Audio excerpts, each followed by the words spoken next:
Hey guys, this is CNF Cavazos. I'm coming back. There were some things that I wanted to go over with um, about the United Nations Security Council meeting that took place on Saturday, October 8th, 2016.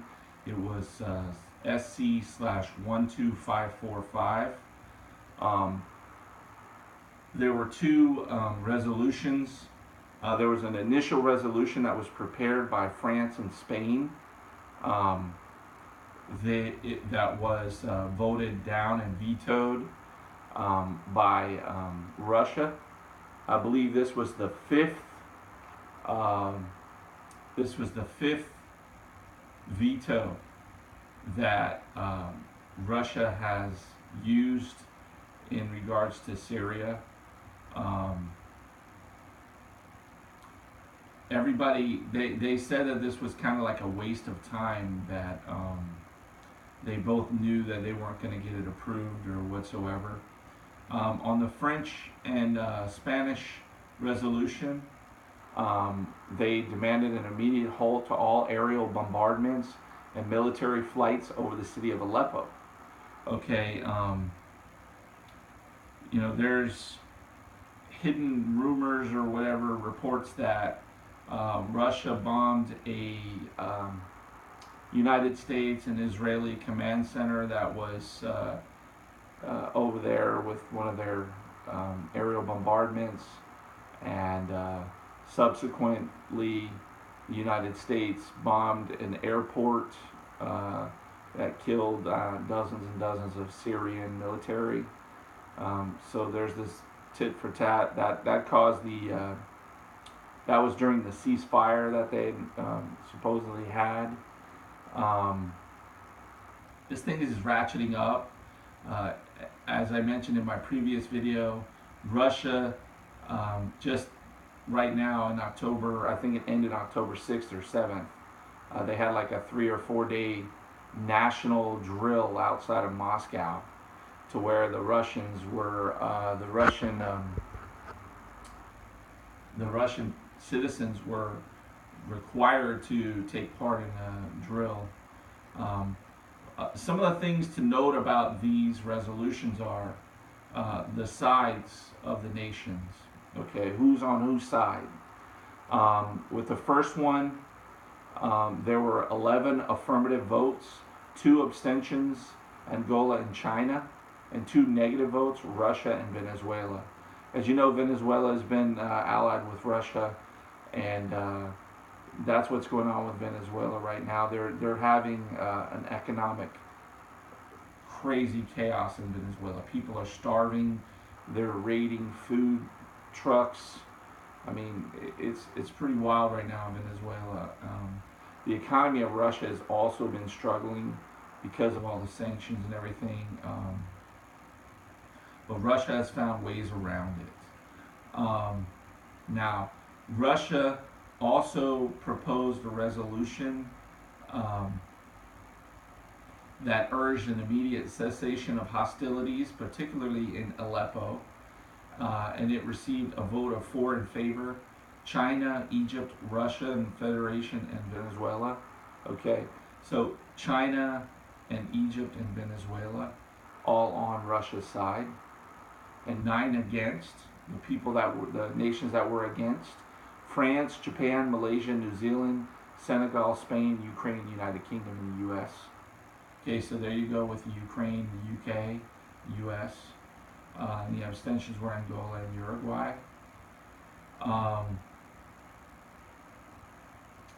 there was a lot of spickering, a lot of tit for tat, back and forth. Um, uh, Particularly the Russian UN ambassador Vitaly Churkin. He said this is a waste of time and is admissible because they basically knew that they were going to vote it down. You also have um, the UK ambassador um, the French foreign minister saying that the bombing of Aleppo by the Syrian and Russian forces has nothing to do with combating terrorism. Um, um, the UK, Britain's UN ambassador Matthew Rycroft addressed Churkin, that's the Russian ambassador, directly. And I mean, these guys are just poking the crap out of Russia. I mean, they just want a world war. It's like they're asking for it. They're brave and they have such a huge bravado. This British UN ambassador Matthew Rycroft said to him, "A lonely veto, and then just 4 votes in favor of your text. A double humiliation." Okay, so they're just poking Russia in the face, saying, "Look, you know, you were the only one that vetoed our resolution, and then you only got 4 votes. You know, what a despicable show of support for you, or whatever." You know, and then Rycroft also said, he said, "It's a sham, just as Russia's hollow commitment to a political process in Syria is a sham." Then our U.S. Deputy Ambassador David Pressman followed up, saying Russia and Syria will undoubtedly claim that any devastation in Aleppo that they are raining down is directed at terrorists, not at the civilian buildings they are clearly striking.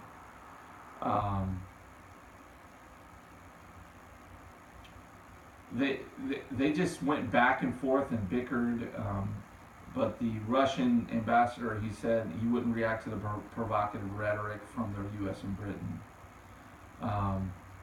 Guys, it's just pretty obvious what's going on.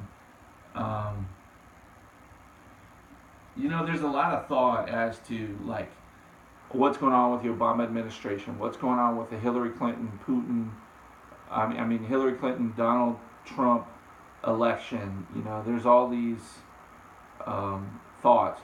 You know, is Hillary physically fit? Donald Trump is kind of a wild cannon. He says pretty ridiculous things. You know, like it's this whole chaotic situation we're in. It's like, you know, then you take into consideration what's going on with the United States. You know, here we are, this predominantly Christian nation. It's almost like all of these things are flowing together to create a specific event where you have the Obama administration and the UN and NATO pushing Russia. There's been reports in the past where it's been said that there were signs that the Obama administration actually wanted Russia to attack the United States, to destroy the United States. That if they were to attack, that they wouldn't do anything, that they would allow it to happen. And there's a lot of thoughts as to how, you know, all this stuff is coming to a head. You know, if Trump gets in, Trump is completely pro-American. If Trump gets in and tries to go with the globalism, there'll be a riot in the streets because America is expecting him to not be a globalist. So if it looks like Trump's going to go in, Obama and Hillary Clinton might just go nuts. I mean, Obama administration might do something ridiculous to where they keep Trump from being president. You know, be it go to war with Russia, whatever. There is an attempt of the globalists, and I believe that they're in a position where they feel like they've passed the point of no return. I don't believe that they think that they can go backwards now. I don't believe that they think that they can wait for like a Trump presidency to expire before they take office again and do their damage. I believe they feel like they're at the position they need to be, and they're not going to let it go. they're not going to let it go this time. They're going to push it all the way through, whatever it takes, be it go to war with Russia. They just want to get America out of the way. They want to get the United States out of the way of the globalist agenda.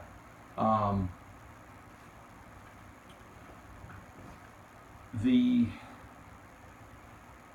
ideologies that are out there as far as what could happen are limitless. Today, by the way, they also voted on a new individual for the Secretary General of the United Nations. Obviously, these votes or whatever are not necessarily solid. Like, say there was an immense world event at that point prior to the actual introduction of the next Secretary General, they could unanimously change it to say, okay, well, we want this guy to be the United Nations Secretary General. I don't know. A lot of people thought Obama might be the next, Secretary General of the United Nations. Today they voted on another person, another guy, not Obama. So that may have fell through. There's never been another individual that has been. Well, there have been other individuals that have been that way. Satan has had Lucifer, the fallen angel, the created being that God created.